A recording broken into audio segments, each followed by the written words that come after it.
Hi, and welcome to this introduction to Supabase. We will, amongst other things, look at what Supabase is, its features, and how it can be a suitable companion to your web application. So what is Supabase? One way to find out is to go to the Supabase website at supabase.com and check out the documentation there. But before you go ahead and dive into the docs on your own, we will give you a basic overview of what Supabase is and what it is used for. Simply put, Supabase is a complete backend for mobile and web applications based on free open-source software. Supabase is what is considered a BaaS, a backend as a service. And it has all the features you would expect from a BaaS, such as storage, authentication, and a database. Supabase has built-in authentication, authorization, and user management. Every Supabase project is based on a Postgres SQL database. And every project auto-generates an API layer. You also have libraries for JavaScript and JavaScript frameworks. This makes you able to interact with your Postgres SQL database and listen to database changes amongst other things. So what does Supabase do? And how can it help me with my website or app project? When creating a website or app, you will need several things in order for it to work. You will need a database, the front end of your application, a web interface, an authentication system. You need security and security policies. You need to have database backup. And last but not least, user policies for what they can do with your website or app. All of this is a lot for one person. So if you use Supabase, you can have all your backend functions taken care of for you. After you set up Supabase with the database and functionality you want, you can now focus on developing the front end. Since Supabase auto-generates an API, you now can use the API to communicate with the backend. It definitely takes the hassle out of making a website or app as a front-end developer.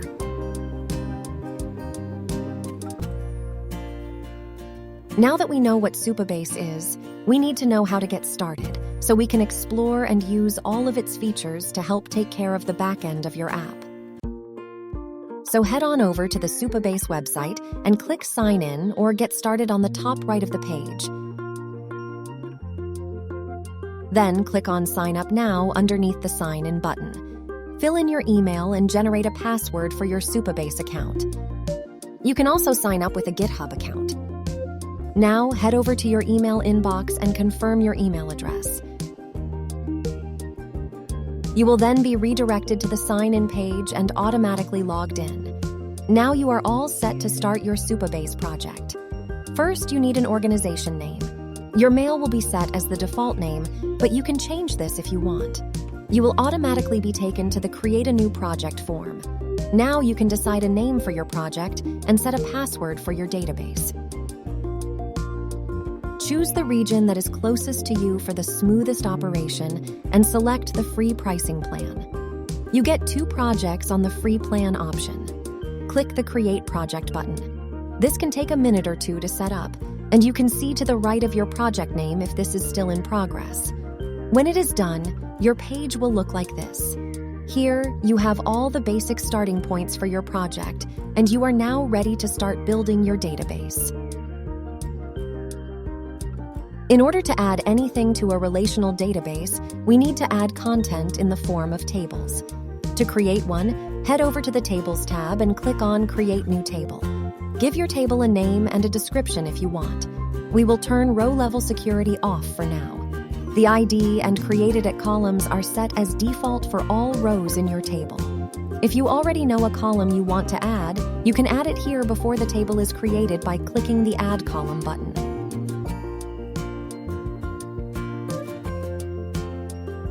Remember to add the data type for your column. Click Save, and your table is created. Now you can add columns by either using the plus tab to the right of the last column or the green Insert button next to the Sort option. The Add New Column form will appear again for you to fill in. Now that we have set up our columns, We can start adding content to our table with the rows option from the Insert button. Unless you want a specific ID, you can just leave the input field open and it will be auto-generated. Go ahead and fill out the rest of the inputs and click Save. The row will be added to your table. Keep adding your data this way to complete your table. You can edit any input or table at any time. If you go to the Database tab, you will see your new table. And if you go and click the Columns tab on the far right, you will be taken to the overview of all the columns for that table. Now that we know how to add data content to our database, let's head over to the Storage tab and see how we can add things there. So here in Storage is where you can store all the files and folders for your project. To have somewhere to store them, we need to first create what is called a bucket. You can think of a bucket as a group that contains related documents and images. Name your bucket and slide the public button on or off. If you toggle it off, you can set policies, either directly on the bucket or as a policy for specific users under the Authentication tab. If it is set to public, anyone with the right URL can access the files in the bucket. We will turn ours off so we can set policies later. Click Save and your bucket will be created. You should see it under All Buckets on your left next to the menu tabs. Now we can add files or folders to your bucket. To add a folder, click Create Folder in the top right and name your folder. To nest files or folders inside of your new folder, have it selected while clicking the Create Folder button again.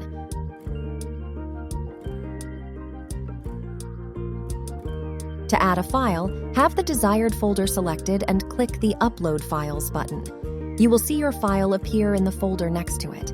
If you, for example, want to add an image in your storage to a table, you can use the URL. Click on the image file and click the Get URL button under the image file. You have 3 different expiration options to choose from, or you can customize it. When you click an option, an alert will show that the URL has been copied to your clipboard. You can now head over to one of your tables and add in the URL into the desired input field and hit Enter to save it. As we toggled off our public setting on our bucket, we can now set a policy directly on the bucket to grant specific users access to it. In Storage, go to Policies under Configuration. To the right of your bucket name, click New Policy. Now you can decide if you want to write your own policy with Postgres or choose one of the already made templates. Write your SQL expression or choose one of the templates. Choose the operations the users are allowed to perform. Click Review Policy and finally Save Policy to add the policy to your bucket. An alert should pop up showing your policy is saved, and you can see it show up under your bucket name. And that is how easy it is to create policies on your storage buckets. As mentioned earlier, Supabase automatically generates an API for us. Since we have created a table, we can take a look at how to interact with our Postgres database with the API. For the simplicity of this introduction, we will be using Postman to make the HTTP requests instead of a project application. So to find the information we need to connect with our API, head over to API Docs in the menu. Under Introduction in Tables and Views, click your table name. If we want to get the data that is in our table, we need to scroll down to Read Rows. In the top right, you will see that there are 2 options, JavaScript and Bash. Click on Bash and you will see that a URL and headers for your HTTP request will appear. To see the actual API key and bearer token, you need to click on Hide in the top right and then click Anon. You now have the information you need to make a GET request, and if we pull up Postman and insert the API key and token,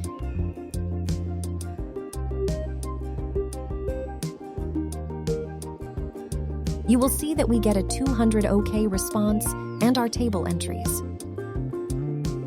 Let's see if we also can do a post request. In the API docs, we will need to scroll down to Insert Rows. Again, you will find all the info you need to add to your post request here, so you can add it in Postman. Select Post as the request type and add headers, body, API key, and the token.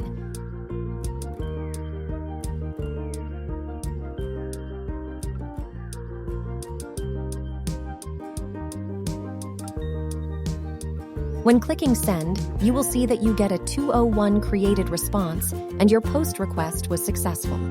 To see your newly created row, you can go back to your GET request and resend it.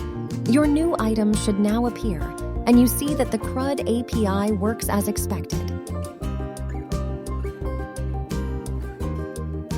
When working on a real project, you will normally be using a framework, a JavaScript library, or both. Supabase has accounted for this and covers how to use it with most libraries in the guides. This is located under More Resources when clicking the API Docs tab.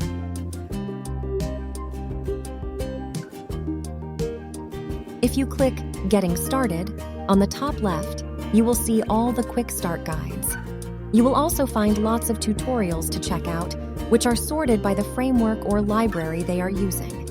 If you click on a Framework Quick Start link, it will show you everything on how you set up and install your project with the chosen framework. When we used Postman earlier, we used our API key and project URL to connect to our database. Just to touch on the connection process when using a framework, we will do a quick run-through on how you can connect with a React project. When you are using a library or framework, such as React, you need to store the key and URL as environment variables in a .env file in your project. To connect the front end to the back end using the client library, you can go to API Docs and scroll down to Initializing. Here you will find a code snippet that you can copy and paste into a file in your project. This file is typically called supabaseclient.js. You will need to update the name changes you have done in your NV variables with the names in your supabaseclient.js file for this to work correctly. That's as much as we will dive into connecting with a framework or library in this introduction. But with the help of all the guides, it is easy to get started. The last thing we will be looking at is security. There is a lot we could cover in authentication, but we will just tap on the basics and more specifically be looking at row-level security. So since your website or app is now using a public key, anyone can use it to get access to anything in the database. In order to protect your data and authorize permissions, you will use row-level security and policies, just as we did with our bucket earlier on. In short, row-level security is restricting access in tables, and policies are the rules on the relevant level. As this is an introduction, we will make it simple and show how you can let users get access with the template policies. First, we can go to the table editor and select our table. RLS is turned on by default, and we specifically turned it off for the demonstration earlier. So now we can toggle it on again with the yellow RLS is not enabled button. Then you need to click the Enable RLS button and confirm on the pop-up. If we now try to resend our GET request in Postman, nothing shows up. If we go back to our table policies and click the New Policy button, you get two options. We will be using the Create a Policy from a Template option. The first policy we want to add is the Enable Read Access to Everyone. Make sure it is selected and click the Use This Template button. Check that Select is highlighted, which will give reading access, and click the Review button. The SQL syntax of the policy will show up, and now you can go ahead and save the policy. You should get a success message in the top right. Now switch back to Postman and try your GET request again. Now your access should be enabled again. Go to the post request and try it. You will see that you get a 401 unauthorized response, so let's go and add an insert policy.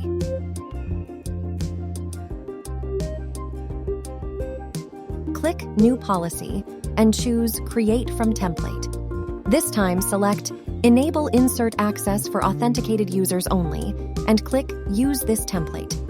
As the allowed operation, choose Insert, then hit the Review button and then the Save Policy button on the next window. Check that you get that success alert in the top right. If we go back to Postman, we see we cannot post a new record to our table. That is because we do not have any authenticated users yet.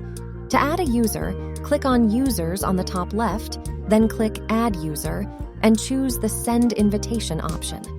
Add an email address and send the invite. Click the link you receive and it will open a local host link. You will find a token in the URL that you can copy and add into Postman as your bearer token.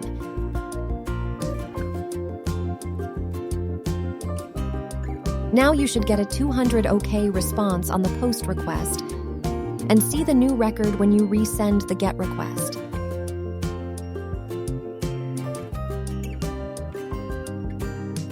You can further branch RLS by adding a user ID in your table and adding new policies that access and restrict users according to the author of the record. But this you can dive into on your own by heading over to supabase.com. This video has been made as part of a case study at the Noroff front-end development course by students Sayeda Chattopadhyay, Rohit Kumar Amdahl, and Sjur Hassel. We hope you have enjoyed it and that it has helped you to get a better understanding of what Supabase is and how you can use it. This video has been put together with Premiere Rush, 11 Labs, and video snippets from the resources appearing on the screen.